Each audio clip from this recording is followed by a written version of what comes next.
Hello friend, आज हम group D के 30 क्वेश्चन को बारे में हम डिस्कस करेंगे जो गोरखपुर का आया हुआ मॉडल पेपर है, जो इसके बारे में हम डिस्कस करेंगे। तो चलिए फ्रेंड, हम तब चलते हैं क्वेश्चन की तरफ।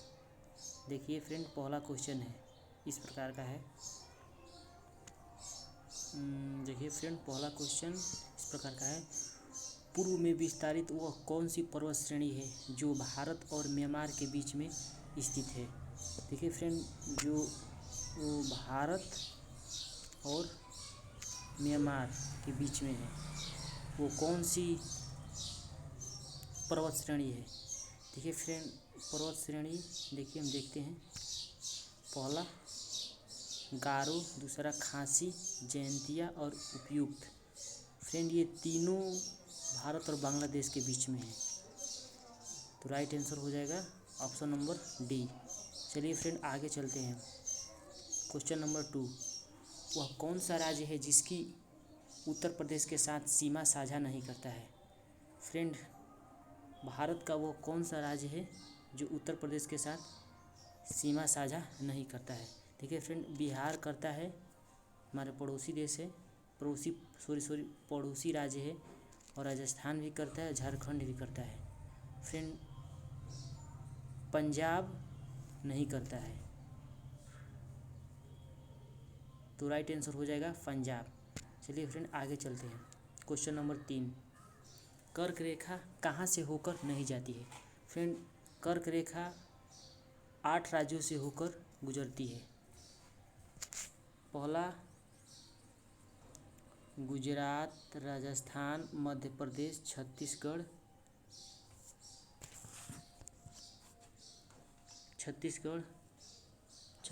है, और तीसरा त्रिपुरा है। देखिए फ्रेंड, फिर से मैं बता रहा हूँ। पहला गुजरात है, मध्य प्रदेश है, और छत्तीसगढ़ है, झारखंड है, पश्चिम बंगाल है, त्रिपुरा है और मिजोरम है। फ्रेंड, उड़ीसा कर्क रेखा से नहीं जाती है, तो इसलिए राइट आंसर हो जाएगा उड़ीसा। क्वेश्चन नंबर 4 डिस्कस करेंगे। क्वेश्चन नंबर 4, तो क्वेश्चन नंबर 4 देखिए फ्रेंड क्या कर रहा है। क्वेश्चन नंबर 4, उत्तर प्रदेश, बिहार, पश्चिम बंगाल और सिक्किम के साझा सरहदें किसके साथ है? उत्तर प्रदेश, बिहार, पश्चिम बंगाल के साझा सरहदें किसके साथ है? फ्रेंड, नेपाल के साथ है, तो राइट आंसर हो जाएगा फ्रेंड क्या? नेपाल। राइट आंसर हो जाएगा नेपाल। चलिए फ्रेंड, आगे चलते हैं। क्वेश्चन नंबर 5,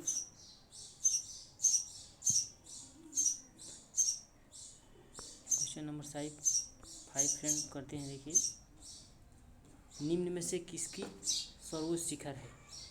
देखिए फ्रेंड, किसकी सर्वोच्च शिखर है? देखिए फ्रेंड, एक मिनट,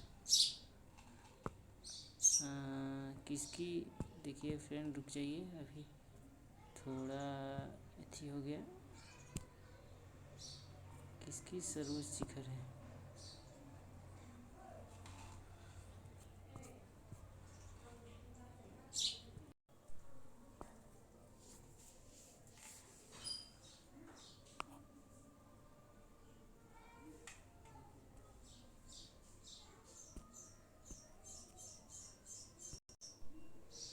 तो चलिए फ्रेंड, आज हम ग्रुप डी के बारे में, प्रैक्टिस सेट के बारे में क्वेश्चन को डिस्कस करेंगे।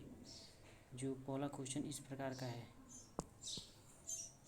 देखिए फ्रेंड, पहला क्वेश्चन है,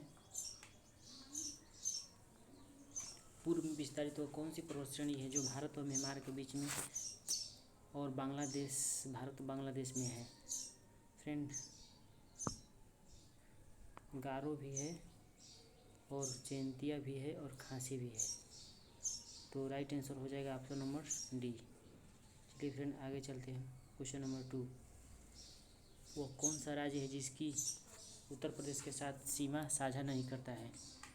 फ्रेंड बिहार का करता है और झारखंड का करता है, राजस्थान से करता है, फ्रेंड पंजाब का नहीं करता है। चलिए फ्रेंड क्वेश्चन नंबर आगे देखेंगे। 3 नंबर, कर्क रेखा कहाँ से होकर नहीं जाती है? फ्रेंड कर्क रेखा भारत के 8 राज्यों से होकर जाती है। राजस्थान से जाती है, छत्तीसगढ़ से जाती है, त्रिपुरा से जाती है, फ्रेंड उड़ीसा से नहीं जाती है। तो right answer Orissa. Question number 4, Uttar Pradesh, Bihar, पश्चिम बंगाल और सिक्किम के साथ साझा सरहदें किसके साथ है? फ्रेंड चीन के साथ नहीं है, भूटान के साथ नहीं है, म्यांमार के साथ नहीं है। तो राइट आंसर हो जाएगा नेपाल। नेपाल के साथ है, नेपाल के साथ है। चलिए फ्रेंड क्वेश्चन नंबर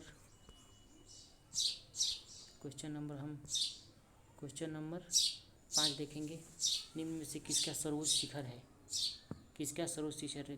कापेट का नहीं है, नामचा पर्वत का नहीं है, नंदा देवी का नहीं है।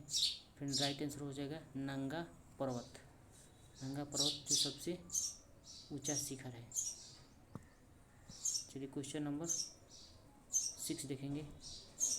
हिमालय का कौन सा शिखर भारत के अंतर्गत आता है? हिमालय का कौन सा शिखर भारत के अंतर्गत आता है? फ्रेंड जो कंचनजंगा है। कंचनजंगा कहाँ है? जो सिक्किम में भारत के अंतर्गत आता है। भारत के अंतर्गत आता है। देखिए फ्रेंड आगे देखेंगे क्वेश्चन नंबर 7, भारत की सबसे बड़ी खारे पानी की झील कौन सी है? फ्रेंड सबसे बड़ी खारे पानी की झील है, उड़ीसा में है, चिल्का झील। उड़ीसा में। बिहार नहीं है, पश्चिम बंगाल नहीं है, गुजरात नहीं है। क्वेश्चन नंबर 8 देखेंगे। निम्न में से कौन सी तटीय पट्टी पश्चिमी घाट के समांतर नहीं है? पश्चिमी घाट के समांतर नहीं है।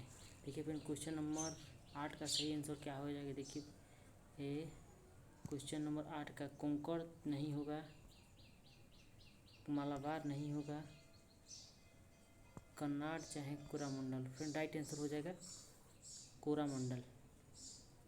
क्वेश्चन नंबर 9 देखेंगे। वह कौन सी नदी है जो कोरामंडल तट को डेल्टा का निर्माण नहीं करती है? फ्रेंड डेल्टा का निर्माण नहीं करती है। देखिए फ्रेंड डेल्टा का निर्माण नहीं करती है। कौन सी नदी है? नर्मदा एक ऐसी नदी है जो डेल्टा का निर्माण कोरामंडल तट में नहीं करती है। क्वेश्चन नंबर 10 देखेंगे। इनमें में से कौन सा भारत का जौ रिजर्व नहीं है? भारत का जौ रिजर्व नहीं है। देखिए फ्रेंड मानस भारत का जौ रिजर्व नहीं है। मानस ये तो नहीं होगा। मानस देखिए फ्रेंड मानस ये तो नहीं होगा। मानस तो नहीं होगा, ये होगा फ्रेंड ये राइट आंसर है कोंकण होगा। चलिए फ्रेंड आगे देखते हैं। क्वेश्चन नंबर 11, भारत में निम्नलिखित में से किस वर्ष में वन्य जीव संरक्षण अधिनियम लागू किया गया था? किस वर्ष वन्य जीव संरक्षण अधिनियम लागू किया गया था? फ्रेंड वन्य जीव संरक्षण अधिनियम 1980 तो नहीं होगा, 93 भी नहीं होगा और 82 भी नहीं होगा। तो राइट आंसर हो जाएगा ऑप्शन नंबर ए 1972। चलिए फ्रेंड क्वेश्चन नंबर 12 देखेंगे। वे सिख गुरु जिन्होंने 1699 ईस्वी में आनंदपुर साहिब में खालसा पंथ की स्थापना की थी। खालसा पंथ की स्थापना किसने की थी? गुरु अर्जुन देव तो नहीं है, गुरु नानक तो नहीं है, गुरु गोविंद सिंह खालसा पंथ की स्थापना की थी। चलिए क्वेश्चन नंबर 13 देखेंगे। किसने संपत्ति निष्कर्षण के सिद्धांतों की वकालत की थी? तो संपत्ति दादा भाई नौरोजी नहीं है, नहीं, गोपाल कृष्ण नहीं, राजा राम मोहन नहीं। तो राइट आंसर हो जाएगा क्या? Question number A C R Das friend right answer. नहीं फ्रेंड, राइट आंसर सियादास नहीं होगा फ्रेंड। राइट आंसर होगा ऑप्शन नंबर, राइट आंसर होगा ये वाला, दादा भाई नौरोजी। चलिए फ्रेंड आगे देखेंगे क्वेश्चन, आगे देखेंगे। भारत में जब पहली बार भारतीय रेलगाड़ी सेवा का आरंभ हुआ था तब भारत का गवर्नर जनरल कौन सा था? फ्रेंड देखिए फ्रेंड, ऑप्शन से देखेंगे, वारेन हेस्टिंग्स तो नहीं था, लॉर्ड कॉर्जिंग ये भी नहीं था, विलियम बेंटिंक ये भी नहीं थे, लॉर्ड डलहौजी जिसको बोलते हैं फादर ऑफ ट्रेन। देखिए फ्रेंड आगे देखेंगे क्वेश्चन नंबर 15। भारतीय राष्ट्रीय कांग्रेस की स्थापना किसने की थी? 1885 में।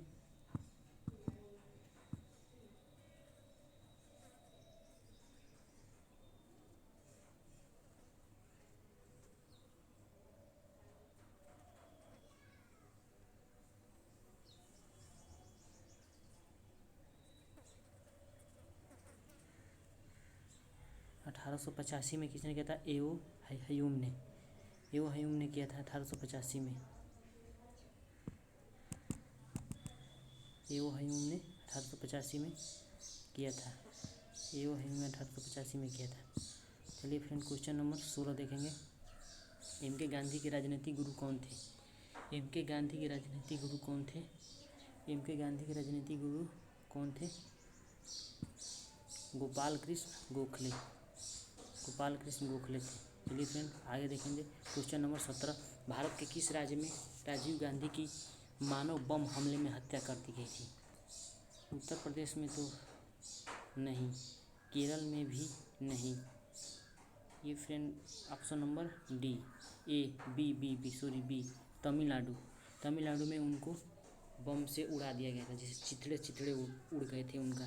देखिए क्वेश्चन नंबर आगे देखेंगे, क्वेश्चन नंबर 18। तराइन की प्रथम लड़ाई किसके बीच लड़ी गई थी? फ्रेंड तराइन की प्रथम लड़ाई किसके बीच लड़ी गई थी? Option number first, Prithviraj Chauhan और मोहम्मद गोरी के बीच, जिसमें पृथ्वीराज चौहान जीते थे। क्वेश्चन नंबर 19 देखेंगे। कौन सा प्राचीन भारतीय ग्रंथ दार्शनिक ग्रंथ है? फ्रेंड कौन सा भारतीय ग्रंथ जो दार्शनिक ग्रंथ है? दार्शनिक ग्रंथ रामायण तो नहीं है, ये तो महाकाव्य है। रामायण भी नहीं, महाभारत भी नहीं है। फिर राइट आंसर हो जाएगा सी हो जाएगा राइट आंसर सी। सत्य की खोज में बुद्ध को किस स्थान पर पीपल के एक वृक्ष के नीचे ज्ञान की प्राप्ति हुई थी? फ्रेंड बुद्ध ने ज्ञान की प्राप्ति कहाँ की थी? बोध गया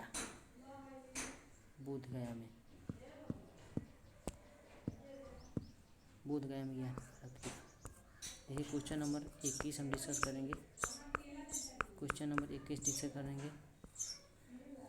अत्यधिक मद्यपान में मानव शरीर के किस अंग को प्रभावित करता है? फ्रेंड मद्यपान क्या होता है, माने जो विष के सेवन करते हैं तो सबसे पहले कौन सा अंग इफेक्ट होता है? तो राइट आंसर हो जाएगा फ्रेंड यकृत सबसे पहले इफेक्ट होता है। कोई भी व्यक्ति जहर खाकर मरता है तो सबसे पता उसके यकृत के द्वारा लगाया जाता है, ताकि वो मनुष्य मरते समय कौन सी पॉइजन से उसकी मृत्यु हुई है। तो राइट आंसर हो जाएगा ऑप्शन नंबर 1। चलिए फ्रेंड आगे देखेंगे 22। Question number 22। मधुमक्खियों का प्रजनन तथा प्रबंध कहलाता है? मधुमक्खियों का प्रजनन एवं क्या कहलाता है फ्रेंड? चलिए फ्रेंड हम पेन का कलर चेंज करेंगे। चलिए तो एपीकल्चर। फ्रेंड क्या होता है? Apiculture is right answer. Pisciculture क्या होता है? ये मछली उत्पादन के लिए। और फ्रेंड सिल्वीकल्चर क्या होता है? सिल्वीकल्चर जैसे सिल्क रेशम के लिए, रेशम मान लो, या सिल्क के लिए, रेशम के लिए, है ना। चलिए फ्रेंड क्वेश्चन नंबर आगे देखेंगे हम 23। Question number 23। मानव रक्त का पीएच मान कितना होता है? फ्रेंड मानव रक्त का पीएच मान कितना होता है फ्रेंड? राइट आंसर हो जाएगा ए। क्वेश्चन नंबर 24 देखेंगे। रक्त के थक्के बनने के लिए निम्न में से कौन सी विटामिन का आवश्यकता होती है? फ्रेंड रक्त के थक्के के लिए विटामिन के का प्रयोग करते हैं। फ्रेंड विटामिन डी किसे कहते हैं? विटामिन डी जो सनलाइट भी कहते हैं, सन से प्राप्त होता है। विटामिन सी जो आंवले में पाया जाता है, आंवले में पाया जाता है। चलिए फ्रेंड आगे बढ़ते हैं हम। क्वेश्चन नंबर 25, निम्न में से कौन सा एक जैविक उर्वरक है? फ्रेंड जैविक उर्वरक है फास्फेट तो ये नहीं है, यूरिया भी नहीं है, पोटाश भी नहीं है, तो वार्मी कंपोस्ट होगा। चलिए फ्रेंड आगे बढ़ते हैं। क्वेश्चन नंबर 26, कौन सा विटामिन राइबोफ्लेविन कहलाता है? फ्रेंड ये देखिए ये क्वेश्चन वेरी इम्पोर्टेंट है, वेरी इम्पोर्टेंट है। ये क्वेश्चन आ सकता है। देखिए राइबोफ्लेविन किसको कहते हैं? विटामिन B2 को बोलते हैं। देखिए विटामिन B1 दिया है, इसको क्या बोलते हैं? थायमिन। इसको क्या बोलेंगे?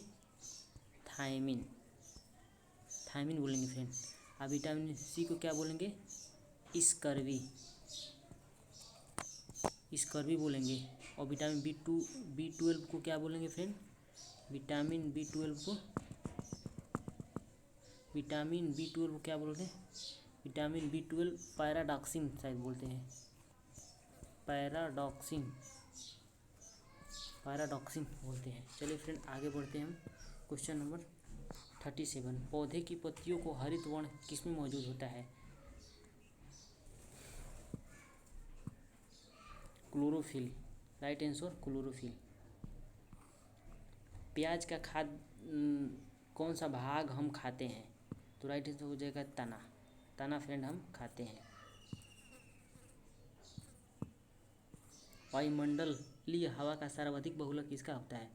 वायुमंडल में फ्रेंड कौन सी गैस सबसे ज़्यादा होती है? इसको बोलते हैं नाइट्रोजन। कितनी होती है फ्रेंड? 78%। चलिए फ्रेंड आगे बढ़ते। 1831 में एक कोशिका में केंद्रक की खोज किसने की थी? फ्रेंड केंद्रक की खोज किसने की थी? रॉबर्ट ब्राउन ने किया था। केंद्रक की खोज किसने किया था? रॉबर्ट ब्राउन ने किया था। क्वेश्चन नंबर 31, आधुनिक परमाणु सिद्धांत का प्रवक्ता कौन माना जाता है? आधुनिक परमाणु सिद्धांत का प्रवक्ता कौन माना जाता है? तो फिर John Dalton. Right answer John Dalton हो जाएगा। तो चलिए फ्रेंड आज का सेशन यहीं तक होता है। हम नेक्स्ट सीरीज आगे में डिस्कस करेंगे। तो थैंक यू फॉर